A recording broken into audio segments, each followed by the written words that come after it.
Hello students, good morning. हम लोगों ने कल की डेट में डायग्रामेटिक स्टडी की है C3 साइकिल की, ठीक है। उसमें मैंने आपको वो तीनों स्टेप्स की एक्सप्लेनेशन दी थी कि CO2 फिक्सेशन क्या है, रिडक्शन क्या है और किस तरीके से रीजनरेशन की प्रोसेस होती है। हमने आपको NCERT का डायग्राम भी एक्सप्लेन किया, प्लस उससे संबंधित जो डिटेल रियल में जो स्टडी है वो भी एक्सप्लेन की। अब हमें उसके नोट्स पर बात करनी है थोड़ी, ठीक है। तो कह सकते हैं कि C3 चक्र को मेल्विन कैल्विन के द्वारा क्लोरेला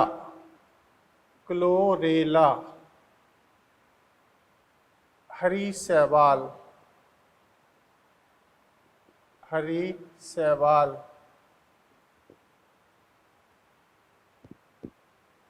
में खोजा गया है। हरी सैवाल में खोजा गया।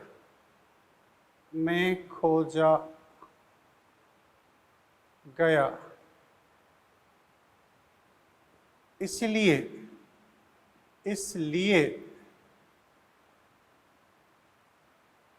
कैल्विन साइकिल कहलाता है ना। इसलिए हम इसे कैल्विन साइकिल कहते हैं। अब अगली कहानी क्या है? अगली कहानी ये है कि इसमें प्रथम स्थायी यौगिक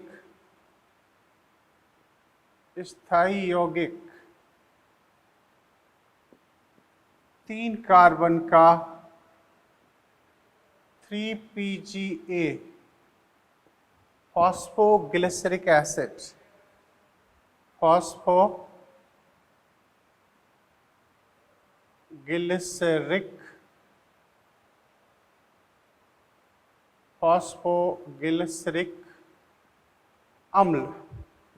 फॉस्फोग्लिसरिक अम्ल निर्मित होता है। अतः C3 चक्र कहलाता है।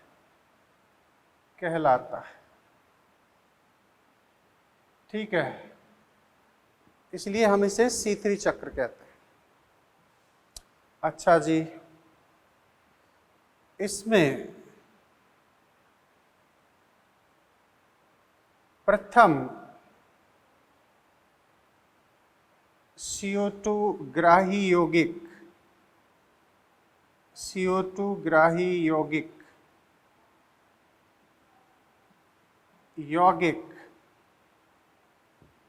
5 कार्बन का RUBP रेबुलोज 15 बिसफॉस्फेट रेबुलोज 15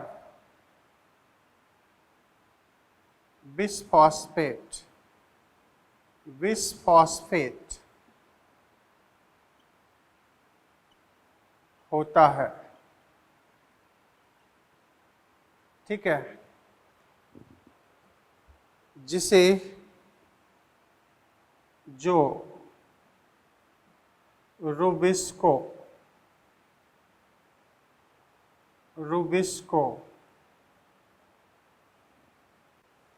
एंजाइम की उपस्थिति में की उपस्थिति में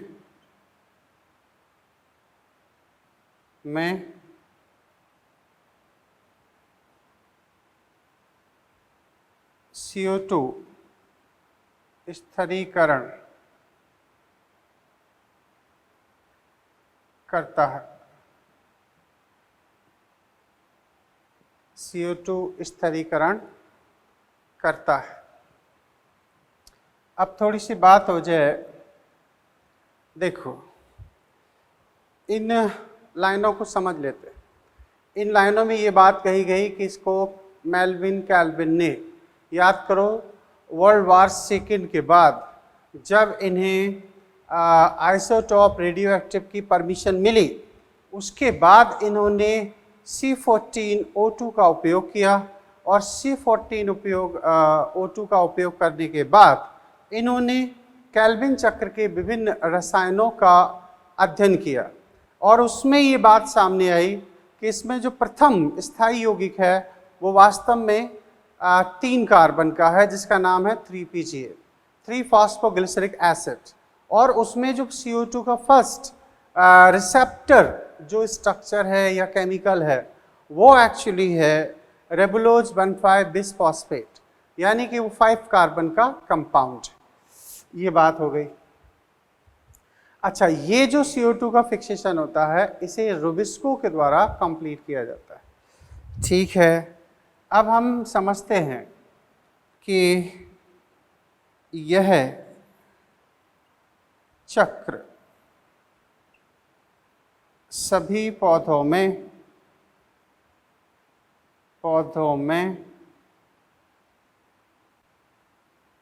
ग्लूकोज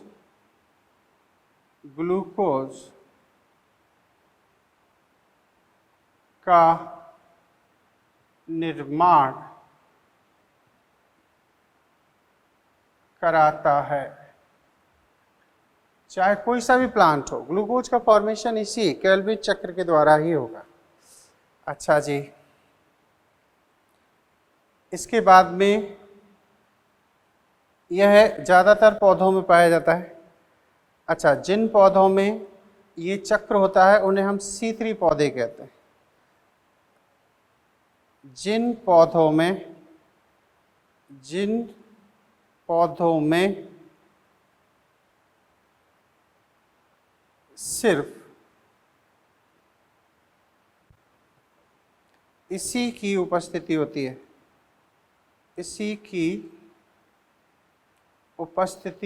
है, वह C3 पौधे कहलाते हैं। C3 पौधे होते हैं। क्लियर? उन्हें हम C3 पौधे कहते हैं। अच्छा, जैसे एक दो नाम लिख लेते हैं, जैसे गेहूं, चावल, जिसे हम धान कहते हैं, सरसों, क्लोरेला आदि। क्लियर? क्लोरेला आदि। अच्छा जी, अब इसके लिए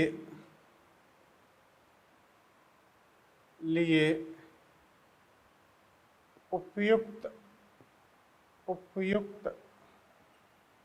ताप 20 से 25 डिग्री सेंटीग्रेड होता है। ये इसके लिए उपयुक्त तापमान बताया गया है। अच्छा, इसमें एक ही बार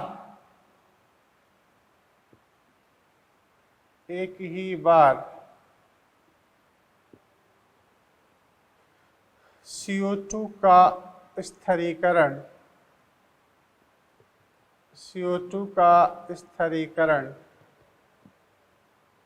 मीजोफिल कोशिकाओं में होता है।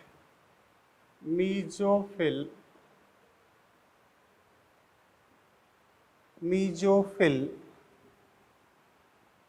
कोशिकाओं में होता है। कोशिकाओं में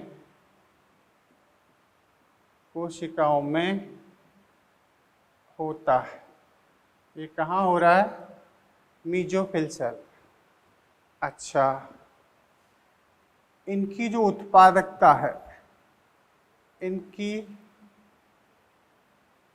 उत्पादकता C4 पौधों से कम होती है, क्योंकि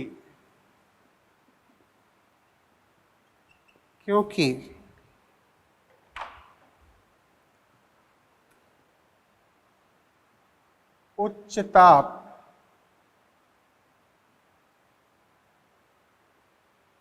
आदि परिस्थितियों में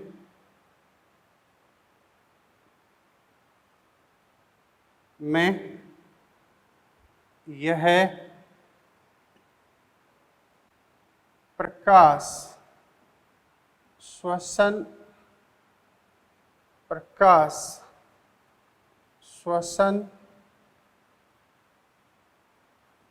संपन्न करते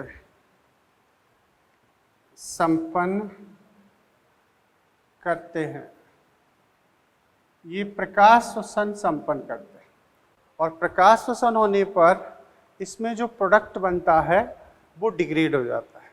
कहा जाता है कि photorespiration is a wasteful mechanism, नष्टकारी अभिक्रिया है, और नष्टकारी अभिक्रिया में ना तो एटीपी बनता है, ना NADPH2 बनता है।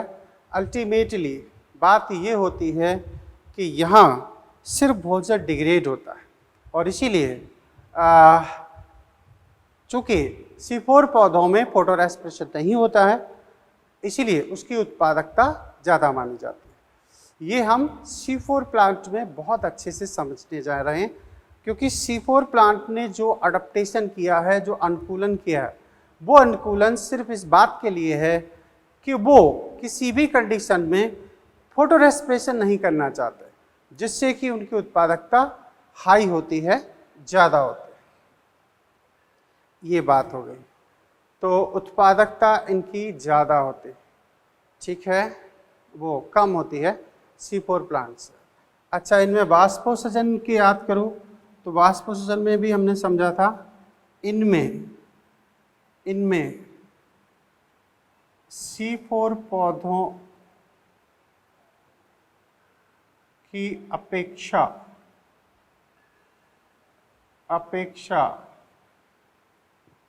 वाष्पोत्सर्जन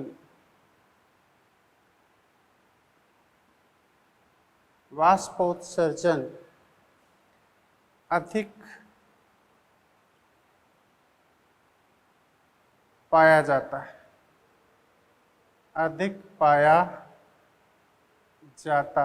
इज दैट क्लियर? इनमें वाष्पोत्सर्जन की दर इनकी अपेक्षा ज़्यादा होती है। अच्छा, अब ये जो प्रक्रिया है वो प्रमुख 3 पदों में संपन्न होती है। एक है CO2 स्थिरीकरण, और दूसरा है आपका रिडक्शन, और तीसरा है रीजनरेशन। तो हम इन पदों पर बात करना चाहेंगे। यहाँ से स्टार्ट करते हैं, जिससे कि सारे स्टेप एक साथ आपको बोर्ड पर नजर आ जाए, ठीक है? ऐसे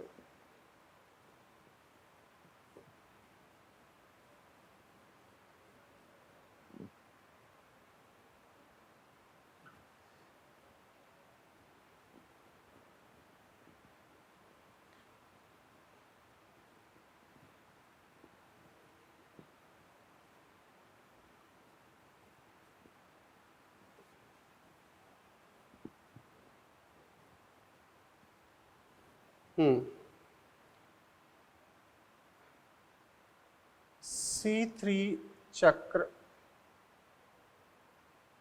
प्रमुख C3 चक्र प्रमुख 3 पदों में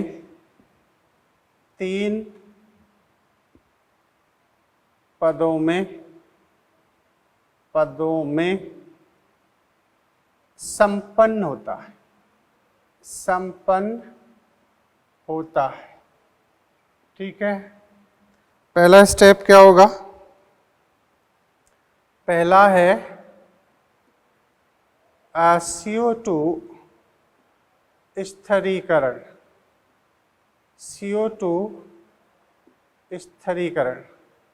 CO2 फिक्सेशन।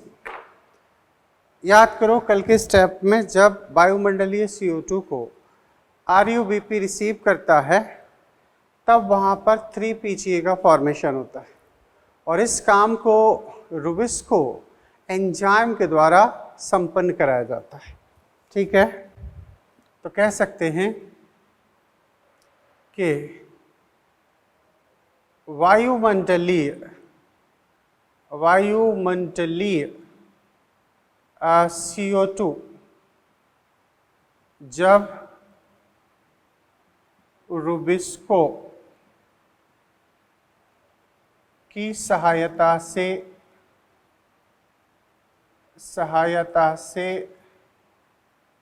RuBP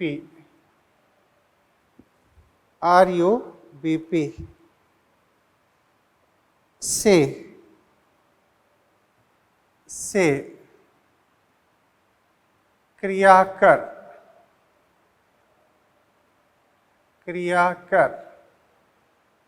प्रथम स्थायी यौगिक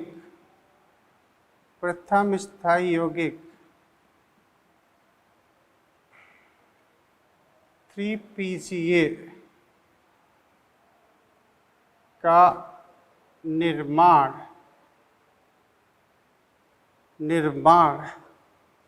करता है। ठीक है, ये जो स्टेप है ये CO2 फिक्सेशन कहलाता है। अब यहीं पर अगर रुबिस्को की बात समझें तो रुबिस्को यहाँ ड्यूअल नेचर का होता है, दोहरी प्रकृति बताता है। रुबिस्को का फुल फॉर्म है रिबोलोज 1,5 बिसफॉस्फेट कार्बोक्सिलेज ऑक्सीजनेज। मतलब ये कार्बोक्सिलेज की तरह भी वर्क करेगा और ये ऑक्सीजनेज की तरह भी काम कर सकता है। ठीक है, अच्छा, इसमें ATP NADPH2 का यूज नहीं होता, तो कह सकते हैं इसमें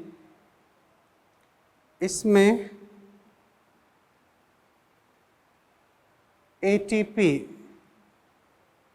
एवं NADPH2 का उपयोग नहीं होता है।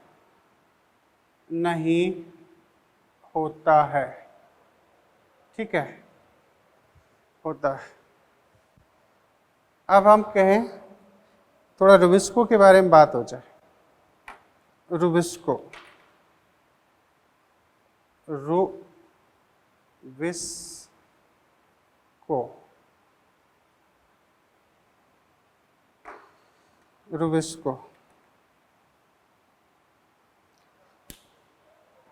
फुल फॉर्म है राइबोलोज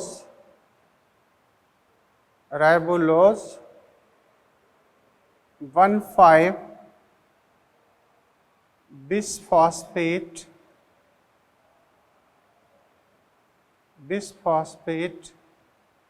कार्बोक्सिलेज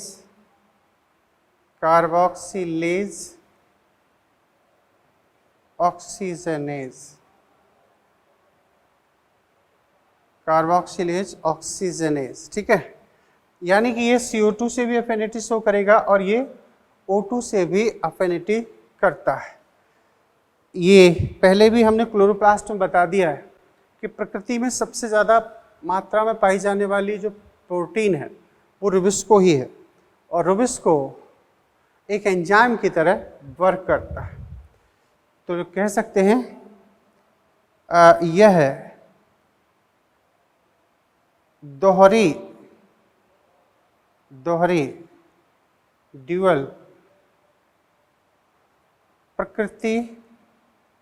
प्रकृति दर्शाता है, दोहरी प्रकृति दर्शाता है, जो CO2 तथा O2 की सांद्रता पर निर्भर करता है, सांद्रता पर निर्भर करता है, निर्भर करता है। ठीक है, सांद्रता पर निर्भर करता है। अधिक CO2 होने पर, अधिक CO2 होने पर कार्बोक्सिलेज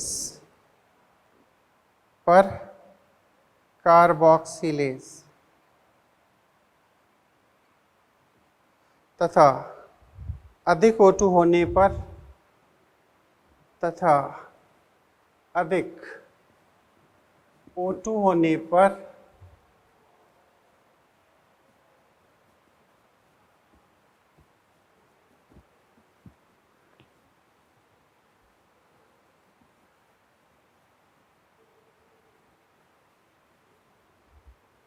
अधिक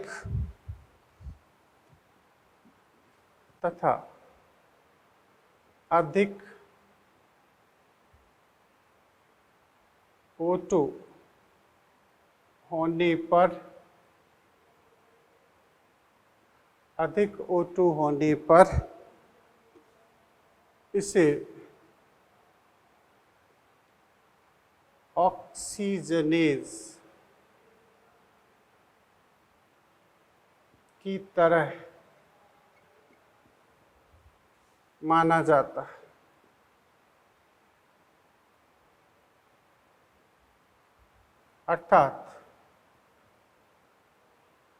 अर्थात रुबिस्को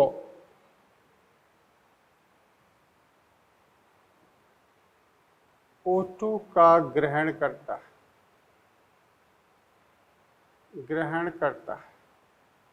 इस टाइम ये O2 को रिसीव करेगा, CO2 को रिसीव नहीं करेगा। क्यों? क्योंकि CO2 का उतना कंसंट्रेशन है नहीं और O2 का कंसंट्रेशन ज़्यादा है। ये बात अलग है कि रुबिस्को भी सबसे पहले प्रायोरिटी CO2 को देता है।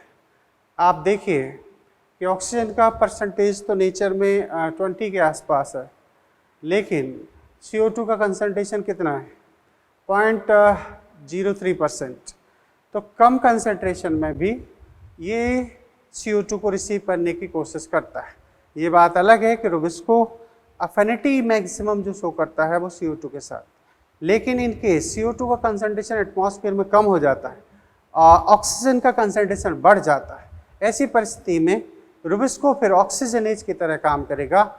ऑक्सीजनेज की तरह काम करेगा तो फिर फोटो रेस्पिरेशन होगा, वहाँ पर फिर CO2 का स्थिरीकरण नहीं होगा, या हम कह सकते हैं कि रेस्पिरेशन की रेट बढ़ जाएगी और CO2 स्थिरीकरण की रेट घट जाएगी या कम हो जाएगी।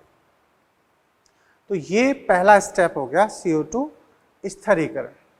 अब दूसरा स्टेप आता है रिडक्शन। क्या? रिडक्शन, अपचयन।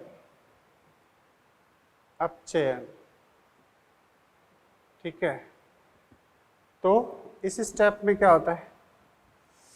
इसमें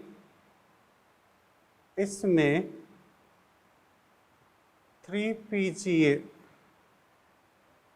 से ग्लूकोज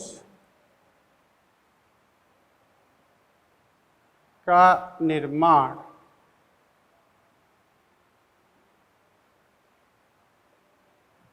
अपचायक कारक या एसिमिलेटरी पावर,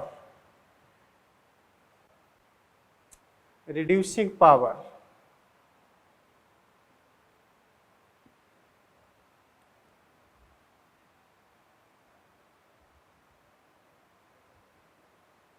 इसी को कहते हैं एसिमिलेटरी पावर।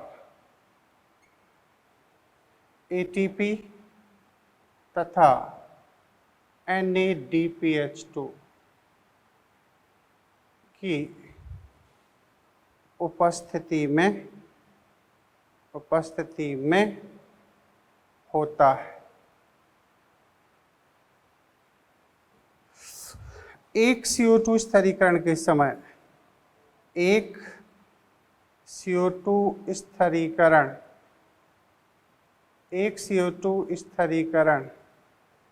के समय 2 ATP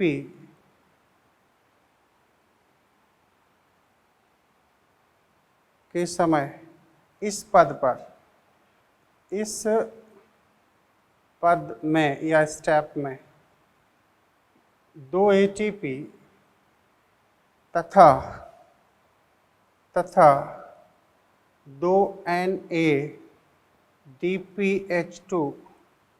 का उपयोग होता है।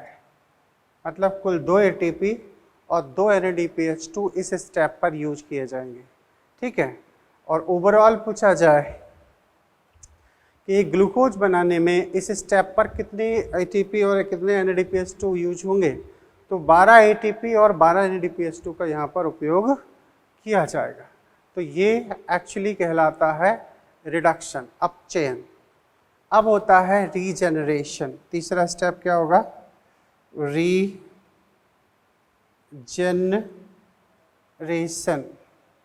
ठीक है। पुनरुद्भवन या पुनर्निर्माण।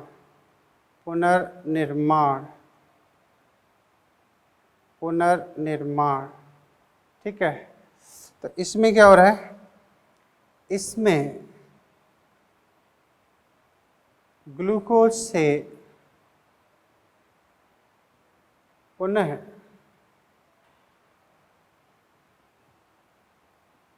आगे की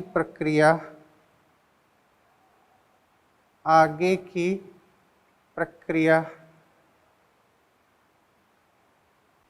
से RUBP का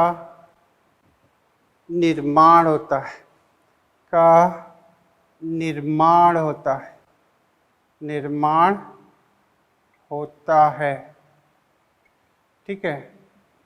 इसमें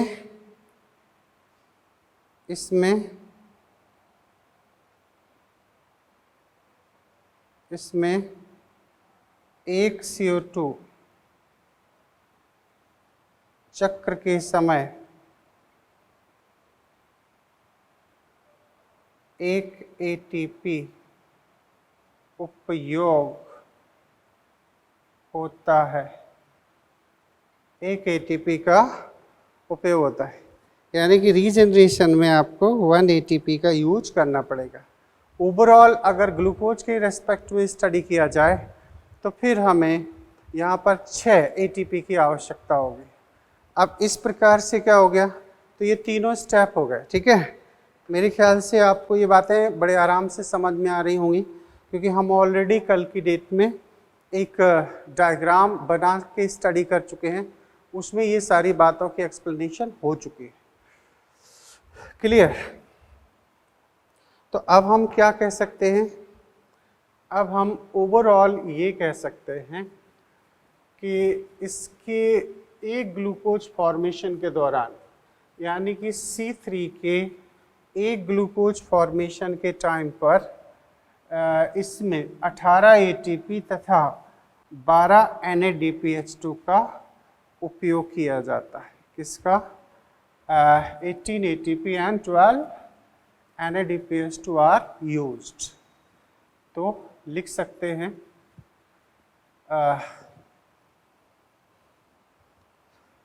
अच्छा, एक ग्लूकोज निर्माण के समय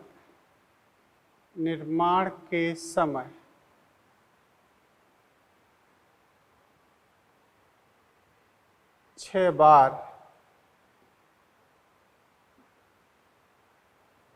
C3 चक्र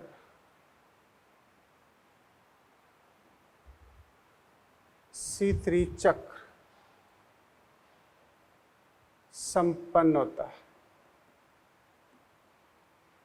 होता है।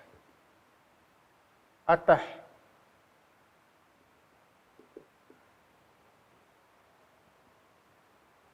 इसमें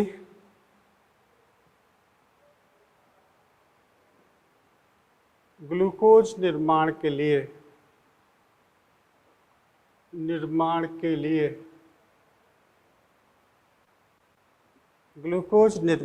लिए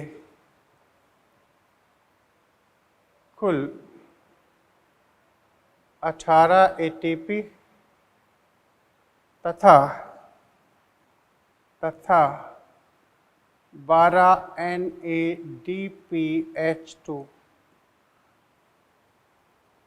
का उपयोग होता है। यानी कुल 18 ATP और आपकी 12 NADPH2 का फॉर्मेशन इसमें मतलब यूज किया जाएगा। और ये सब बनाए कहाँ जाएंगे, याद करो, ये सब बने थे आपके लाइट रिएक्शन में। लाइट रिएक्शन में ATP भी बनाए गए थे और NADPH2 भी बनाए गए थे। तो कहा तो यहाँ तक जाता है कि अगर साइक्लिक नॉन साइक्लिक प्रोसेस चल रही है तो वो भी 6 टाइम चलती है, क्योंकि एक नॉन साइक्लिक में 2 ATP, एक साइक्लिक में 1 ATP।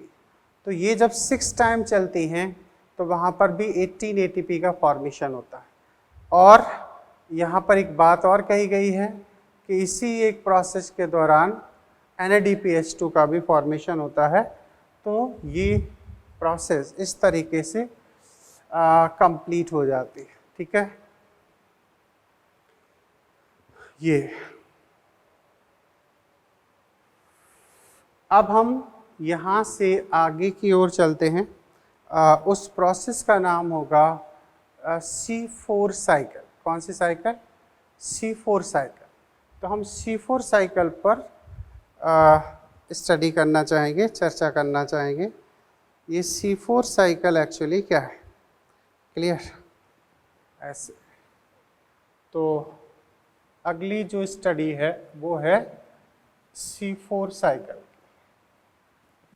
केल्विन साइकिल समाप्त के C4 साइकिल।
Hatch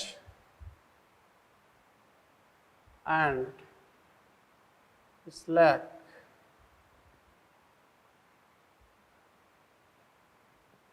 cycle.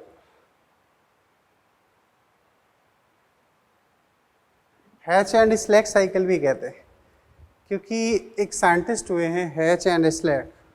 उन्होंने सबसे पहले इसे गन्ने में खोजा था।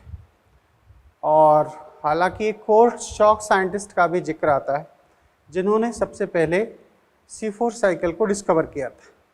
मान्यता ये है कि पहले लोग या साइंटिस्ट ये मानते थे कि C3 चक्र ही संपन्न होता है जिससे ग्लूकोज का निर्माण होता है। लेकिन बाद में साइंटिस्ट आए और उन्होंने एक अन्य प्रकार की डार्क रिएक्शन को डिस्कवर किया और उसे उन्होंने C4 चक्र नाम दिया। क्यों दिया? क्योंकि इस प्रक्रिया के अंतर्गत प्रथम जो स्थायी यौगिक बनता है वो 4 कार्बन का बनता है और उसका नाम है ऑक्जेलोएसिटिक एसिड। ऑक्जेलोएसिटिक एसिड में वहाँ पर ये निर्माण होता है और इसका जो रिसीविंग कंपाउंड है वो 3 कार्बन का है, जिसका नाम है 3-फॉस्फोग्लिसरिक एसिड, 3-PGA के नाम से जाना जाता है। तो इस तरीके से फिर बाद में ये बात भी हुई कि C3 प्लांट भी होते हैं और फिर C4 प्लांट भी होते हैं। कहा जाता है कि जो किताबों में इंफॉर्मेशन है उसके बेसिस पर कि 900 C4 प्लांट्स को डिस्कवर किया जा चुका है, जिनमें से 600 प्लांट्स जो हैं वो मोनोकॉट हैं और 300 प्लांट डाइकॉट। इसका मतलब ये हो गया कि C4 साइकिल भी मोनोकॉट और डाइकॉट दोनों में ही कंप्लीट होती है। क्लियर? तो ये चीज़, तो हम C4 साइकिल का पहले इंट्रोडक्शन लेंगे और फिर हम इसे डायग्रामेटिक स्टडी करेंगे। यहाँ पर काफ़ी इंटरेस्टिंग और इम्पॉर्टेंट स्टडी है, इसलिए मैं इसका डायग्राम अगले लेक्चर में आपको डिस्क्राइब करूँगा। तो कह सकते हैं इसमें प्रथम स्थायी यौगिक 4 कार्बन का OAA ऑक्जेलो acetic acid, ऑक्जेलो acetic acid का निर्माण होता है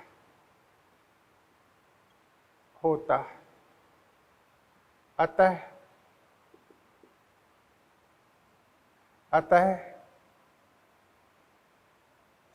C4 चक्र कहलाता है।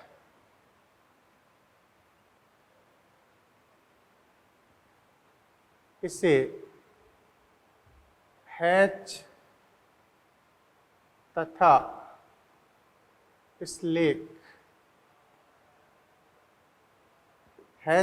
स्लेक ने गन्ने या गन्ना शुगर केन में खोजा था।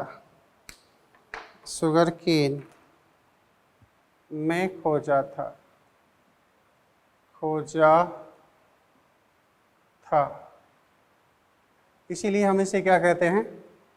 C4 चक्र कहते हैं। इसमें प्रथम CO2 ग्राही यौगिक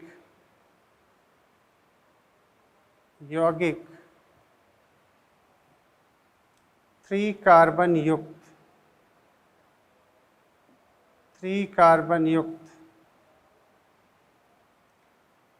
PEP फॉस्फो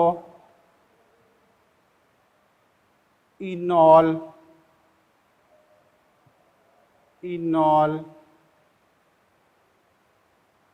पाइरूवेट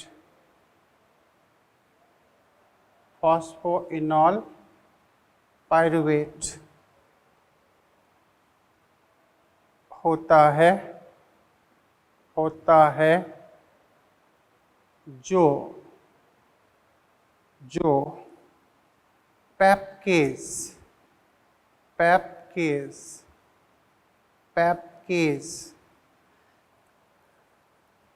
इसका फुल फॉर्म है phospho इनॉल pyruvate carboxylase. Phosphoenol pyruvate carboxylase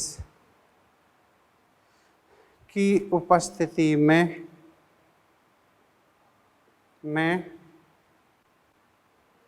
CO2 का प्रथम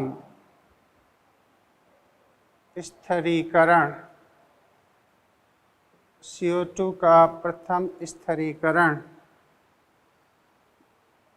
मीजोफिल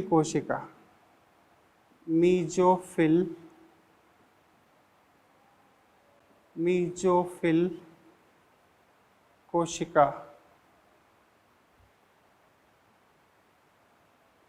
इसे हिंदी में कहते हैं पर्णमध्योतक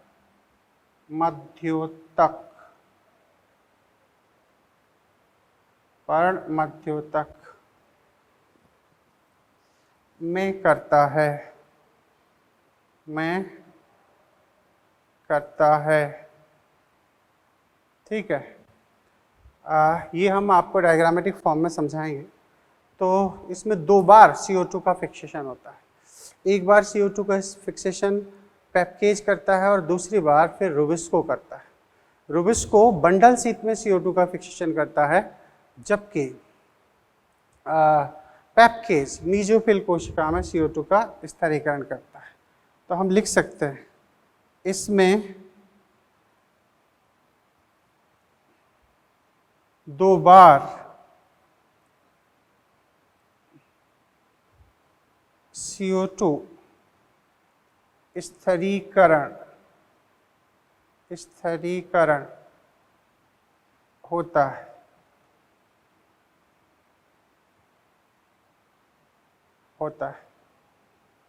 प्रथम मीजोफिल में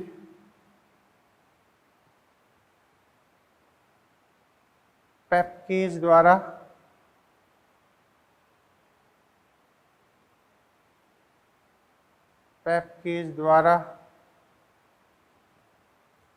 जबकि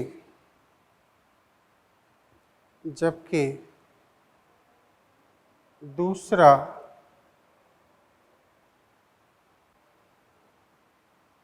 CO2 स्थिरीकरण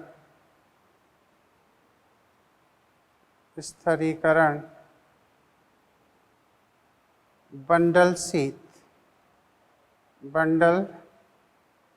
शीट में रुबिस्को द्वारा होता है। तो फर्स्ट टाइम पेप्केज करेगा और दूसरी बार रुबिस्को बंडल शीट का मतलब होता है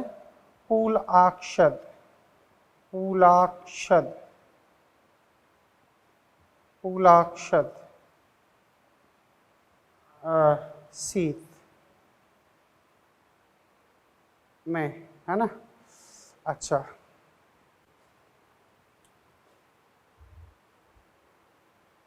वह पौधे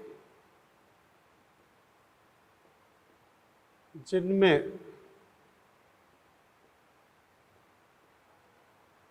C4 चक्र होता है,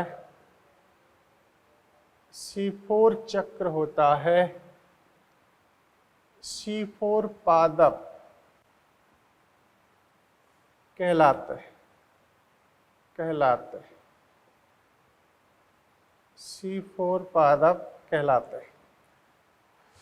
ऐसे प्लांट में जहाँ C3 तो होगा, C3 नहीं होगा तो फिर ग्लूकोज कैसे बनेगा। लेकिन जिनमें C4 साइकिल भी होगी तो हम उन्हें फिर C4 प्लांट कहते हैं, उन्हें C3 प्लांट नहीं कहते।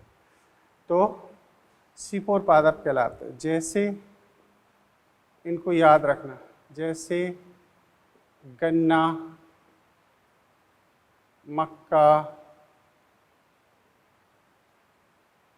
ज्वार, अमरैंथस,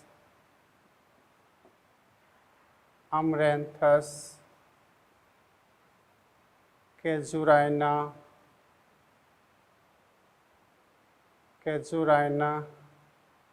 आदि। ठीक है, तो इन प्लांट को आप याद रखना, क्योंकि आप C3 प्लांट को याद नहीं रख सकते, क्योंकि मोस्टली जो प्लांट है वो C3 प्लांट है, आप सबको तो नहीं याद कर सकते। लेकिन एग्ज़ाम पॉइंट ऑफ व्यू से देखा जाए तो गन्ना, मक्का ये सबसे ज़्यादा पूछे जाते हैं, तो हम C4 प्लांट को याद रख सकते हैं।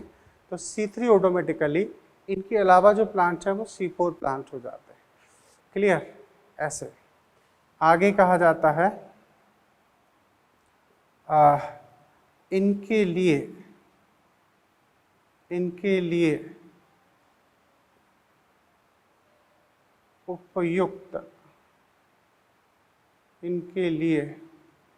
उपयुक्त ताप 30 से 40 डिग्री सेंटीग्रेड मानते हैं। ठीक है, मतलब इसमें 30 to 40 डिग्री सेंटीग्रेड टेम्परेचर होता है। ये बात मैं आपको C3 प्लांट में ही बता चुका हूँ कि इनमें प्रोडक्टिविटी जो होती है वो कहीं ना कहीं C3 प्लांट के वो से ज़्यादा होती है। क्यों? क्योंकि इनमें प्रकाश श्वसन नहीं पाया जाता है। तो इनमें प्रकाश श्वसन नहीं होने से उत्पादकता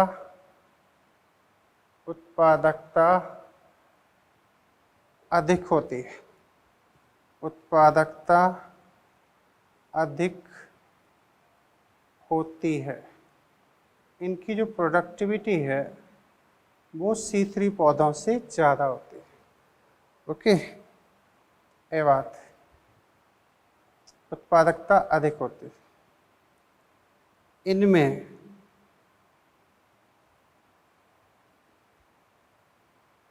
क्रेंज आंतरिकी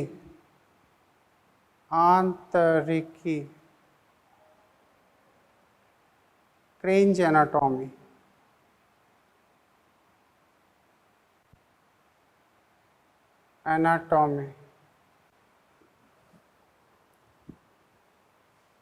विशिष्ट अनुकूलन है। विशिष्ट अनुकूलन है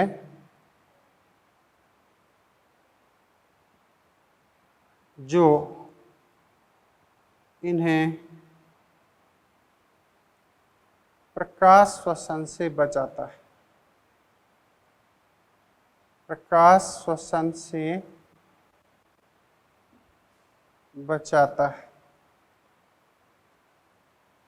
ठीक है, protect them from photo respiration.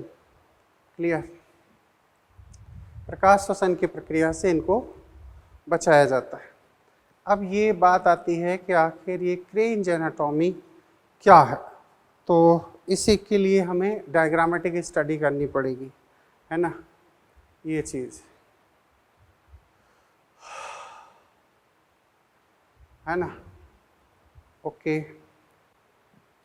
यहीं पर एक चीज़ और लिख लेते हैं।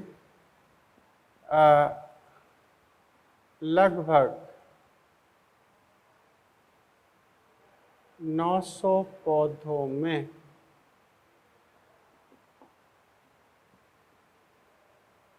इसे खोजा गया है ना। 600 मोनोकॉट हैं, मोनोकॉट एंड 300 डाइकॉट प्लांट। ठीक है, तो ये भी अच्छा पॉइंट है, कंसेप्चुअल पॉइंट है ये बात। ठीक है, क्रेंज आंतरिकी इनमें पाई जाती है। अब क्रेंज आंतरिकी होती क्या है, तो ये काफ़ी इम्पोर्टेंट है, बिना डायग्राम के आपको समझ में ये नहीं आएगा। ठीक है, तो एक पॉइंट और लिख लेते हैं। वो ये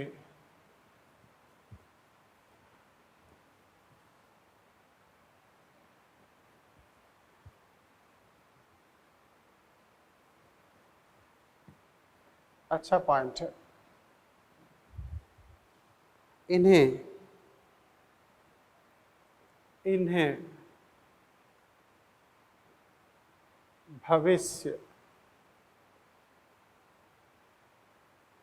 भविष्य का पौधा माना जाता है,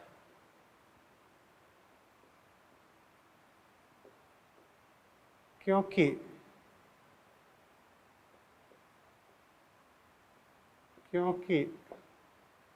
यह कम वाष्पोत्सर्जन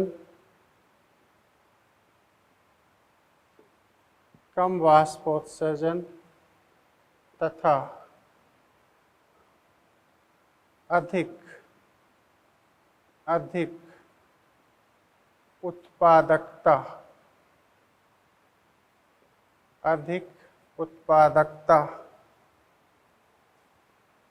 के लिए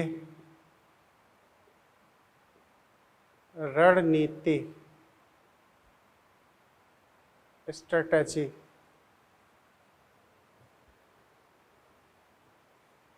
के तहत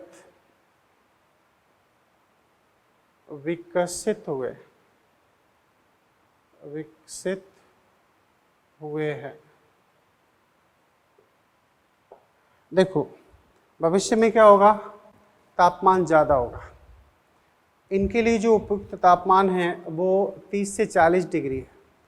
तो डे बाय डे क्या होगा, जब तापमान बढ़ेगा ग्लोबल वार्मिंग से, तो फिर उस टाइम C3 पौधे उतना उत्पादन नहीं कर पाएंगे। तो ऐसी परिस्थिति में कैसे प्लांटों की जरूरत पड़ेगी जो उच्च ताप में भोजन बना सके, प्रोडक्शन कर सके, और उन्हें पानी की भी आवश्यकता कम हो।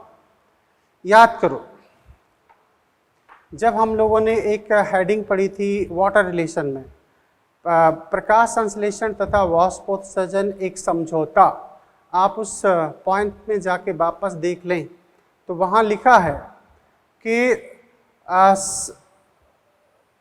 C4 पौधे समान मात्रा में CO2 के स्थिरीकरण के दौरान जो जल की हानि होती है उसे C3 पौधों के रेस्पेक्ट में आधी हानि दर्शाते हैं, जिसके लिए मैंने बाकायदा CO2 की संख्या के आधार पर जल के लीटर के हिसाब से मैंने आपको एक्सप्लेन किया था।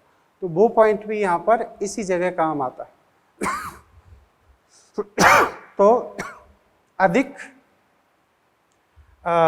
उत्पादकता के लिए, कम से कम वाष्पोत्सर्जन के लिए ये सारी परिस्थितियाँ कब आएंगी, जब भविष्य में तापमान बढ़ेगा। उस टाइम हमें लोगों को खाद्यान्न खिलाने के लिए, भोजन प्रदान कराने के लिए या प्राप्त कराने के लिए हमें इन्हीं पौधों की ज़रूरत पड़ेगी। और इन पौधों ने ऐसे अडेप्टेशन कर रखे हैं कि भविष्य में ये सर्वाइव हो सके। ठीक है, अभी बहुत सारी चीज़ें आपको समझ में नहीं आ रही होंगी। क्यों? क्योंकि मैंने अभी थ्योरेटिकल एक्सप्लेनेशन दी। अगले ही लेक्चर में मैं आपको इसका डायग्रामेटिक स्टडी कराऊंगा, तो आपको 100% ये शब्द वहाँ पर नज़र आएंगे। क्लियर? बहुत अच्छी स्टडी है यहाँ पर। इस जगह और एक स्टडी है, अगला लेक्चर और बहुत इम्पॉर्टेंट है फोटोसिंथेसिस के लिए। उसके बाद लगभग ये एंडिंग की ओर जा रहा है टॉपिक, और फिर उतनी समझने समझाने वाली प्रॉब्लम नहीं है, आसानी से बातें समझ में आ जाएंगी। Okay, thank you.